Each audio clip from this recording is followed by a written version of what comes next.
Okay, so you get your brake pad and the smaller part, the narrow part, goes in. Stick it on a bit of an angle like that as you go in into both slots, top and bottom, and then press it into place just like that. So for the rule for where you put grease is wherever there's metal on metal, metal on metal in these slots. Also the two arms that hold this in place off your caliper right there, arm one, arm two, we're going to put a bit of grease on the inside of that and that. And we're also going to put it around the face of the piston that presses down. So everywhere where it's metal to metal, there's a bit of grease, and that's just how you stop bad noises coming out. Test fit to start with, make sure you've got your piston pushed in enough, then take it out, put grease on those surfaces.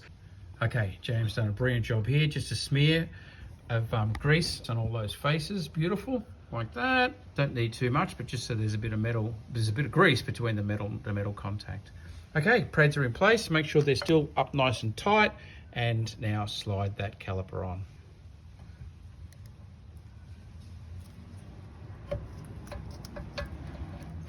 Now, as you come on, you make sure that these are pressed in far enough that you don't bang into these, and make sure your rubber boots are over this end, because we've had those out before and greased them already, top and bottom, and we put the bolts in and do them up. Okay, so here's one of the bolts that hold that brake carrier in place. You see the blue on it? That's actually a thread locker. It's like a glue that you put on the thread, so it locks in and it's not going to vibrate out and come out. So I'll put a link to that as well. We'll put some thread locker onto the thread, screw it back in, and then she can't come out again. It'll just stop it from vibrating out. I was going to say this at the start, but if you're doing a DIY on brakes, it's not the thing to start with. You don't make it the very, very first thing that you do. You've got to be a bit competent and get all these bits and pieces right. Because if your brakes fail, you're in big trouble. So it's not that difficult. You follow all the right steps, get it checked, but things like this are really important.